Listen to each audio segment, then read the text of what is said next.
ఈ కూటమి ప్రభుత్వం వచ్చిన తర్వాత ఎవరైతే పెన్షన్స్ తీసుకుంటున్నారో వాళ్ళందరికీ 1వ తేదీ ఉదయాన్నే పెన్షన్ ఇవ్వాలని ముఖ్యమంత్రి గారు ఆదేశించడం, ఆ రోజు కానీ ఏదైనా కారణం వల్ల ఆదివారం కానీ సెలవు కానీ లేదా అకేషన్ ఇస్తే ముందు రోజే ఇవ్వాలని ఆదేశించడంతో ఈ నెల 31వ తేదీ ఈరోజు రాష్ట్రం మొత్తం అన్ని జిల్లాల్లో ఈరోజు పెన్షన్స్ కార్యక్రమం మార్నింగ్ 6 గంటలకే ప్రారంభమైంది. ఖజానా ఖాళీ, అస్తవ్యస్తంగా ఆర్థిక వ్యవస్థను చేశారు గత ముఖ్యమంత్రి. అస్తవ్యస్తంగా అసలు ఒక డిపార్ట్మెంట్ కాదు, అన్ని డిపార్ట్మెంట్లు అంటే ఒక ఫైనాన్షియల్ డిసిప్లిన్ లేకుండా అసలు వ్యవస్థను ఎలా నడపాలో కూడా కనీసం సలహాలు కూడా తీసుకున్నట్లేదు గత ముఖ్యమంత్రి. అలా ఆర్థిక వ్యవస్థను పూర్తిగా నాశనం చేసిన ఈరోజు ముఖ్యమంత్రి నారా చంద్రబాబు నాయుడు గారికి ఉన్న అపార అనుభవంతో ఈరోజు ఆయన ఈ రాష్ట్రాన్ని ముందుకు తీసుకుపోతూ ఇప్పుడిప్పుడే కొద్దిగా రాష్ట్రం ఆర్థిక ఇబ్బందుల నుంచి బయటకు వస్తుంది. జనరల్గా ఏ రాష్ట్రమైనా డెవలప్ కావాలంటే ఆ రాష్ట్రంలో ఇండస్ట్రీస్ రావాలి. ఇండస్ట్రీస్ రాకుండా, రియల్ ఎస్టేట్ డెవలప్ కాకుండా ఆ రాష్ట్రం డెవలప్ కాదు. అసలు ఈ రాష్ట్రానికి ఇండస్ట్రీలు రావటమే కదా, ఉన్నాయి, తరలిపోయినాయి. కానీ ఈరోజు ముఖ్యమంత్రి గారు నారా చంద్రబాబు నాయుడు గారిని ఫస్ట్ ఆయన కాన్సన్ట్రేషన్ చేసి ఈరోజు అన్ని జిల్లాలకి అనేకమైన ఇండస్ట్రీస్ వచ్చి చేస్తున్నారు.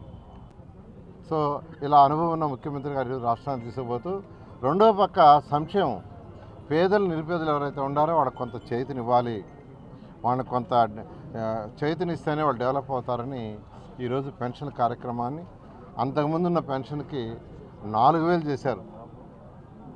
గత ప్రభుత్వము 3,000 ఇస్తానని సంవత్సరం 2,250 రూపాయలు పెంచుతూ చేస్తూ వచ్చిన మా ముఖ్యమంత్రి గౌరవనీయ నారా చంద్రబాబు నాయుడు గారు ప్రభుత్వం రాగానే 4,000 చేస్తాను, చేయటమే కాదు ఏప్రిల్ నుంచి ఇవ్వాల్సిన 3 నెలలు మొత్తం కూడా ఇస్తామని మొదటి నెలలో 7,000 రూపాయలు ఇచ్చాం. 4,000 ప్లస్ 3,000 అరియర్స్. బహుశా భారతదేశంలో ఏ రాష్ట్రంలో కూడా ఇచ్చుండరు. అంతేకాదు 4,000 రూపాయలు పెన్షన్స్ ఇచ్చే రాష్ట్రం భారతదేశంలో ఇంతకేజీ లేదు. ఈరోజు రాష్ట్రంలో దాదాపు 64 లక్షల మందికి పెన్షన్స్ ఇస్తున్నారు. 64 లక్షల మందికి. అంతేకాకుండా ఎలక్షన్స్కి ముందు ప్రామిస్ చేసిన ప్రకారం 1 by 1 ముఖ్యమంత్రి గారు చేసుకుంటూ వస్తున్నారు. అదే ఆర్థిక లోటు లేకుండా ఉంటే రాష్ట్రానికి ఎవరికి అన్నీ చేస్తుండేవాళ్ళు. 1 by 1 అన్నా క్యాంటీన్స్ మాట చెప్పిన ప్రకారం చేశారు. పెన్షన్స్ ఇచ్చుకుంటూ వస్తున్నారు. బస్సులు, ఉగాదికి బస్సులు ఫ్రీ బస్ చేయబోతున్నారు. అదేవిధంగా విద్యార్థులకు ఏదైతే ప్రామిస్ చేశారో అది కూడా త్వరలో చేయబోతున్నారు. ఈ విధంగా 1 by 1 చేసుకుంటూ వస్తున్నారు. మన నెల్లూరు తీసుకుంటే నెల్లూరు కార్పొరేషన్ 54 డివిజన్లో ఈరోజు 46,383 మందికి 20 కోట్ల రూపాయలు ఈరోజు చేస్తున్నారు. గత ప్రభుత్వం ఎలక్షన్ సాకుపెట్టి వృద్ధుల్ని, ముసలివాళ్ళని అందరినీ సచివాలయాలకు రమ్మన్నది. అది మండు టెండ. ఎంతోమంది సఫర్ అయ్యారు, బాధపడ్డారు. ఆ రోజు చాలా క్లియర్గా మా ముఖ్యమంత్రి నారా చంద్రబాబు చాలా క్లియర్గా చెప్పారు. అధికారులు పంపించి ఇంటికి ఇవ్వన్నారు. ఇవాళ ఒక కక్ష సాధింపు. అదే ఈరోజు అధికారులు పంపించి ముఖ్యమంత్రి గారు 1వ తేదీ ఉదయాన్నే ఇస్తున్నారు, లేదా ముందు రోజు ఇస్తున్నారు. అది గత ప్రభుత్వంలో ఉన్న ముఖ్యమంత్రికి ఈరోజు మా ముఖ్యమంత్రికి ఉన్న తేడా, అది అనుభవం. అదేవిధంగా ఈరోజు నెల్లూరు తీసుకుంటే Nellore underground drainage, drinking water 2 ప్రాజెక్టులు మళ్ళీ మొదలైనాయి. నేను మంత్రిగా ఉన్నప్పుడు 2014 నుంచి 19లో 1,100 కోట్ల అండర్గ్రౌండ్ డ్రైనేజ్కి, డ్రింకింగ్ వాటర్కి నెల్లూరు శాంక్షన్ చేశాను. దాంట్లో అంతా వాడేసి 165 కోట్ల అడ్కోలోని ఇంకా వాడాల్సి ఉంటే గత ప్రభుత్వం 5 సంవత్సరాల్లో దాన్ని వదిలేసింది. నెల్లూరు ప్రజల మీద కక్షతో శాంక్షన్ అయిన 165 కోట్లు వదిలేసింది. నేను మళ్ళీ యాక్చువల్గా ముఖ్యమంత్రి గారిని అడగటం, దాన్ని మళ్ళీ తెచ్చుకోమన్నారు.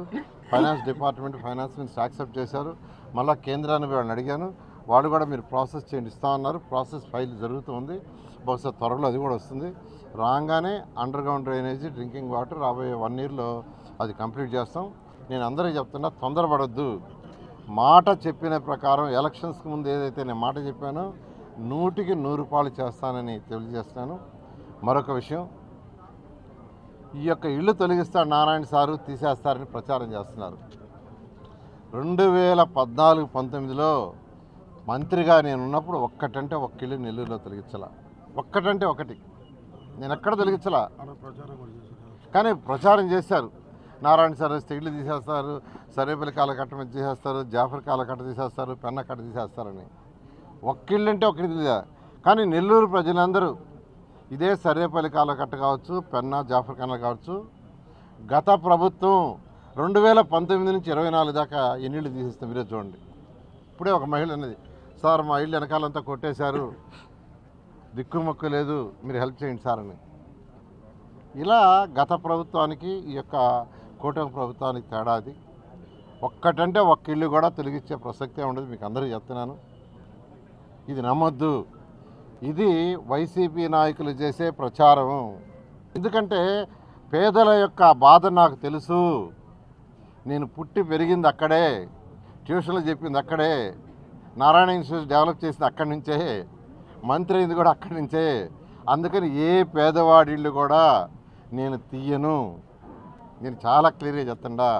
అందువల్ల ఎవ్వరూ నమ్మొద్దు, వాళ్ళకి ఏమీ దిక్కు చేయటంలా. ఈ రాష్ట్రం అన్ని విధాలా డెవలప్ అయిపోతుంది, ఇండస్ట్రీస్ వచ్చేస్తున్నాయి, అమరావతి రాజధాని డెవలప్ అవుతుంది, పోలవరం డెవలప్ అవుతుంది, గోదావరి నీళ్ళని ఇప్పుడు రాయలసీమకు తీసుకొచ్చేస్తాడు ముఖ్యమంత్రి గారు. గోదావరి నీళ్ళని రాయలసీమకు తీసుకొస్తే ఇంక ఈ రాష్ట్రంలో ఎక్కడ కూడా నీళ్ళకి ఇబ్బంది ఉండదు. గోదావరి నీళ్లు ఇటు రాయలసీమ తీసుకొస్తున్నాడు, గోదావరి నీళ్ళు అటు పైకి విశాఖపట్నం తీసుకొస్తున్నాడు. ఈ రెండు జరిగితే ఈ రాష్ట్రం భారతదేశంలోని రాష్ట్రాలు చాలా సస్యస్సులు ఉంది. ఇంకా ఆ వైఎస్ఆర్సీపీ నాయకుని అనుకునే ఉండరు, దాంతో వాళ్ళు ఏం మాట్లాడుతున్నారో వాళ్ళకే తెలియటం. ఓకే.